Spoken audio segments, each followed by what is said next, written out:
Salve-se quem puder. Olha só, vazou informação que destrói a narrativa e o impeachment agora pode ser uma realidade, segundo o senador Eduardo Bolsonaro. Vou trazer essa informação importante, bombástica, que está acontecendo neste exato momento. Esmaga o dedo no like aí, aperta os cintos, porque nós vamos revelar tudo agora. Você vai ficar de queixo caído. Aperta o cinto, esmaga o dedo no like, você sabe. Aqui eu trago a informação e você deixa nos comentários a sua opinião. Eu vou começar já com essa aqui, quentíssima, gente. Olha, tá pegando fogo essa questão aqui. Tem muita coisa para a gente ver aqui, muita coisa. Mas já com ele, Eduardo Bolsonaro, será o candidato em 2026? Deixe aqui nos comentários para nós. Olha só, gente, vamos já com essa notícia quente, pegando fogo. Está conosco ao vivo aqui no Jornal do Oeste para repercutir também esse cenário de caos econômico, pânico no mercado financeiro, ambiente turbulento no Congresso. O senador está ao vivo conosco aqui. Obrigado, senador, pela presença, pela entrevista. Boa tarde. Boa tarde, Brown. Boa tarde a todos que nos assistem. Uma grande honra estar com vocês aqui mais uma vez. Ô, senador, o senhor vê ambiente para isso que defenderam ontem os colegas, a deputada Júlia Zanata e o Nicolas Ferreira, impeachment do presidente Lula? É um cenário viável nesse momento ou, na avaliação do senhor, ainda não?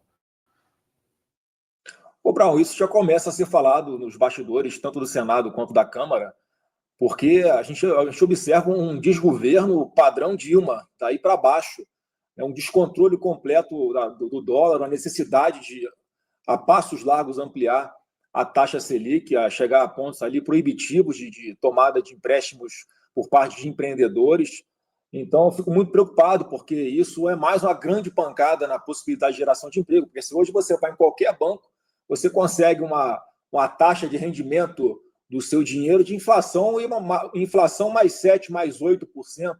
Quer dizer, quem é que vai tomar um empréstimo para fazer um empreendimento, para ter uma taxa de retorno de 5% ou 10%, com risco enorme? Então, a gente percebe ali o país engessado e um completo negacionismo por parte do governo de tomar medidas que, de fato, apontem para um equilíbrio fiscal, uma redução drástica nas despesas. Pelo contrário, ele aumenta, por exemplo, o que é um pouquinho como se estivesse enxergando pontos positivos nesse governo. Então, a gente não percebe, por parte do Lula, nenhuma postura de quem, primeiro, vai reconhecer que está no caminho errado, né? E, segundo, de que vai fazer alguma coisa para retomar o rumo do nosso país. Então, no meu ponto de vista, é uma questão de tempo o seu impeachment, até porque já produziu, já realizou pedaladas fiscais, essas configuradas, consagradas, que não há possibilidade de retorno para que isso possa ser corrigido. Há representações de parlamentares da oposição já no Tribunal de Contas da União, e a gente espera que não seja necessário, mas não estamos vendo outro caminho, porque vamos esperar o Lula afundar o país, como fez a Dilma, para depois tomar alguma providência. Então, está de parabéns a deputada Júlia Zanata pela sua postura e está só verbalizando aquilo que a gente já começa a ouvir com um pouquinho mais de força nos bastidores.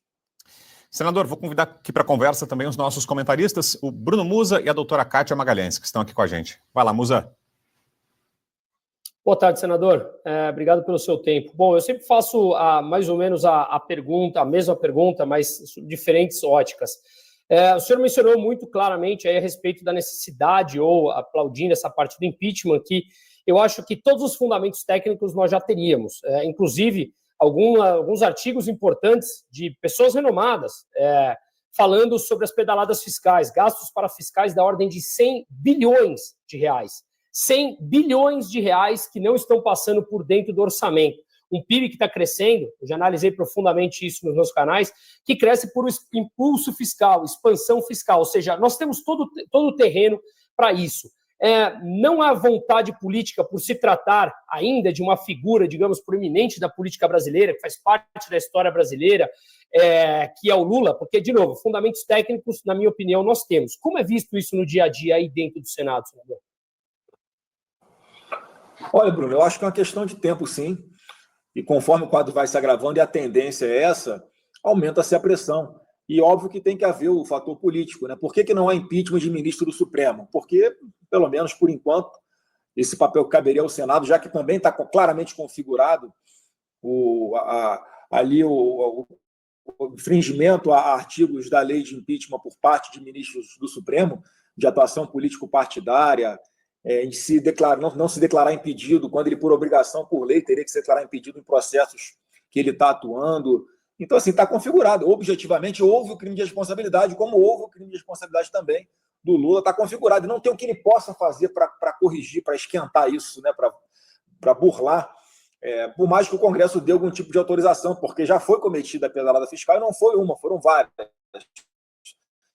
Em várias áreas, inclusive. Então, o que está faltando, sim, é esse componente político. Mas, além disso, a gente não fala isso com felicidade, Bruno, porque é óbvio que cabe a nós da oposição buscar sempre ali o confronto com o nosso adversário político, mas é preocupação com o país, onde é que nós vamos parar?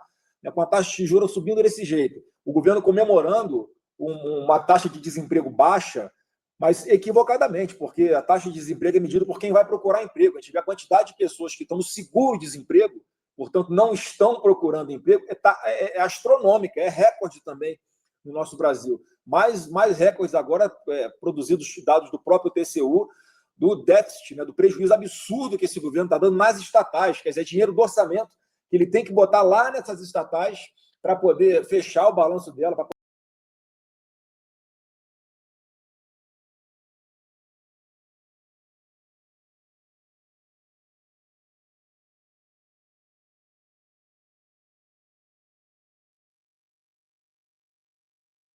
votar os nossos representantes eleitos, quaisquer que sejam as suas esferas, municipal, federal, estadual, nós estamos depositando um voto de confiança, mas também escolhendo uma pessoa para que nos represente no parlamento. Representar não é apenas votar do jeito que você gostaria. Mais importante do que o voto é ter alguém que vem aqui e fale por você. Seja a sua voz, seja a voz do povo. É isso que nós somos.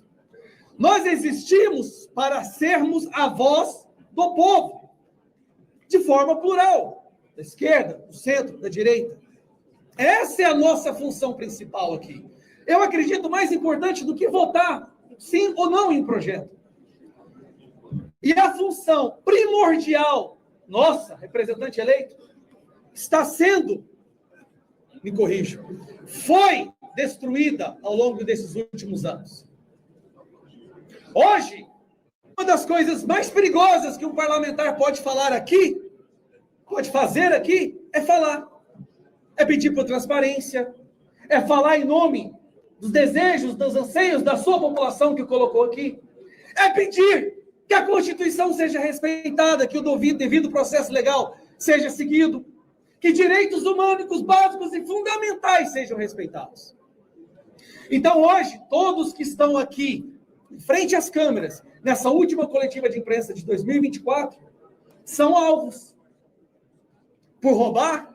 Por desviar emenda? Não. Por cometer crimes terríveis? Não. Por fazer parte do PCC, das facções criminosas? Não. Por falar! Ora, como nós chegamos nesse nível de coisas e muitos ainda agem como se tudo estivesse normal? O princípio fundamental de uma democracia, que é a voz do parlamentar, não existe mais no Brasil. A liberdade de expressão já não existe mais. A liberdade de expressão de um indivíduo comum qualquer já deveria ser sagrada e intocável. Quanto mais de um parlamentar que é eleito para representar centenas de milhares de pessoas. Aí, nós chegamos no nível, Van Hatten, de tamanha insanidade, onde o ministro do STF, dando um voto para instaurar a censura no Brasil, diz, Zucco, que liberdade de expressão é a mesma coisa que jogar alguém de uma ponte. Que liberdade de expressão é a mesma coisa de um homem bater numa mulher. Pelo amor de Deus! Como não ficar indignado? Como estourar as veias de indignação com tamanha barbaridade? Liberdade de expressão é a mesma coisa de jogar um homem de uma ponte. O que a gente faz, então? Se nós não resgatarmos o mínimo de sanidade, pode ter certeza, a democracia já ruiu. E aí, quando a gente organiza uma coletiva de imprensa para fazer uma retrospectiva do ano de 2024, o foco era falar da presidência, do que o governo Lula fez. Peraí, a presidência hoje no Brasil é Lula ou é Alexandre de Moraes? Porque a maioria das decisões que impactaram diretamente as nossas vidas vem de uma pessoa que não recebeu um voto. Pelo menos o Lula, com decisão ruim, podre e afeta as nossas vidas, pelo menos alguns votos ele teve. Agora, quando uma pessoa, numa canetada, decide censurar o Brasil, liberar o aborto, liberar as drogas, quantos votos essas pessoas tiveram? Mas essa é a democracia que a gente tem que respeitar? E hoje eu vejo colegas sendo colocados em inquéritos por pedir transparência, por denunciar crimes de funcionários públicos, por chamar o Lula. Não, o que ele é. Mas não rouba só o nosso dinheiro. Agora, esse regime Lula, o STF, está roubando o nosso futuro. Então é ladrão, sim. Está roubando o futuro dos nossos filhos.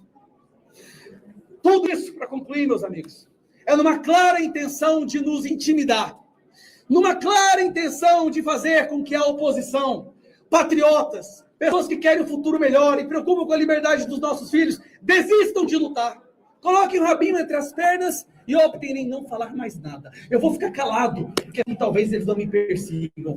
Aí eu pergunto aos meus colegas que estão aqui agora, nessa coletiva, nós vamos nos calar? Não!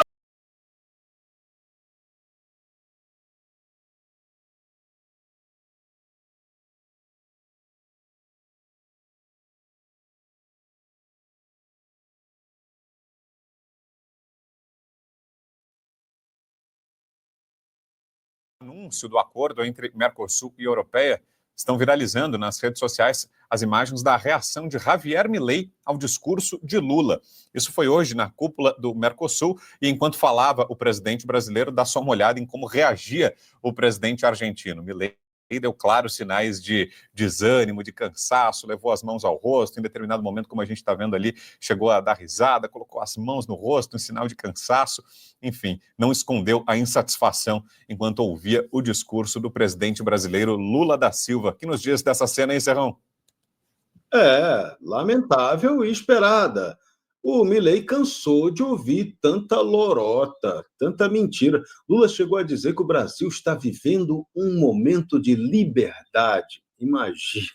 Imagina o Lula falar isso. Está vivendo em que planeta, Lula? Você preside Nárnia? É Nárnia que você preside? Não, você preside o Brasil. Ou melhor, você preside o Brasil? Eu tenho até dúvida se você realmente preside o Brasil.